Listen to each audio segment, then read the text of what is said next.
Hi అండి, welcome to our channel. ఈరోజు ఎంతో టేస్టీగా ఉండే పీతల పులుసు ఎలా తయారు చేయాలో చూద్దాం. ఈ రెసిపీకి కావలసిన పదార్థాలు ఏంటో, తయారు చేసే విధానం ఏంటో చూసేద్దాం.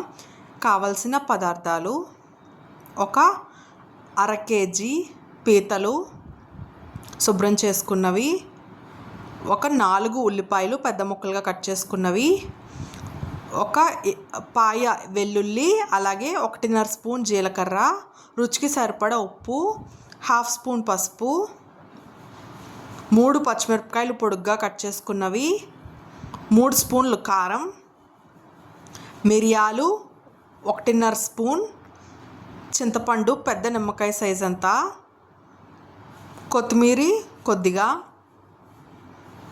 ఆయిల్ 4 స్పూన్లు.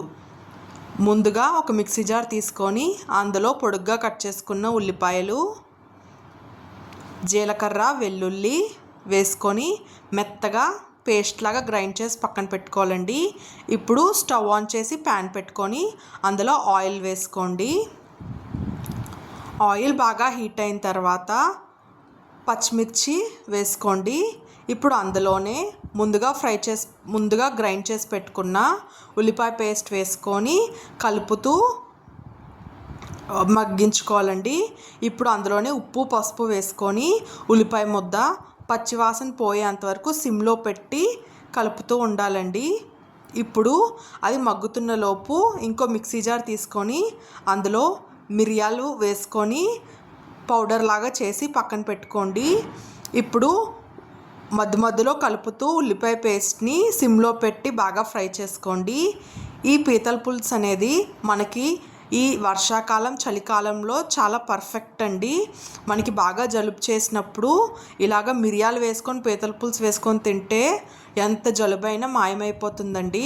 ఇప్పుడు ఉల్లిపాయ పేస్ట్ వేగిన తర్వాత అందులో ముందుగా శుభ్రం చేసుకున్న పీతల్ని వేసుకొని బాగా కలుపుకోండి. ఇప్పుడు మూత పెట్టుకొని పీతల్ని ఆ ఉల్లిపాయ పేస్ట్లో బాగా కలిసి మగ్గేంత వరకు మగ్గించుకోండి.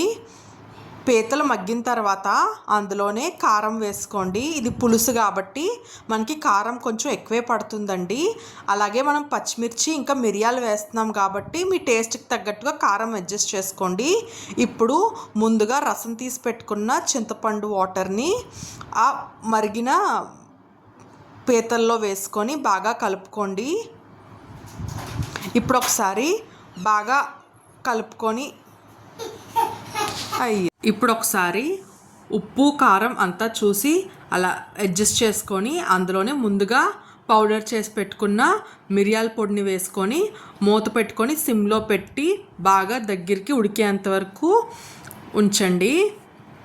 ఆయిల్ అంతా సెపరేట్ అయ్యి పులుసు దగ్గరికి అయిన తర్వాత ముందుగా కట్ చేసి పెట్టుకున్న కొత్తిమీర కూడా వేసుకొని ఒకసారి బాగా కలుపుకొని ఒక 5 నిమిషాలు ఉడికించి స్టవ్ ఆఫ్ చేసేయండి. ఇప్పుడు ఈ పీతల పులుసుని బౌల్లో తీసుకొని వేడివేడి అన్నంతో సర్వ్ చేసుకుంటే ఎంతో టేస్టీగా ఉండే పీతల పులుసు రెడీ అయిపోతుందండి. ఈ రెసిపీ మీకు నచ్చినట్లయితే ట్రై చేసి ఎలా ఉందో కమెంట్ చేయడం మాత్రం మర్చిపోద్దండి.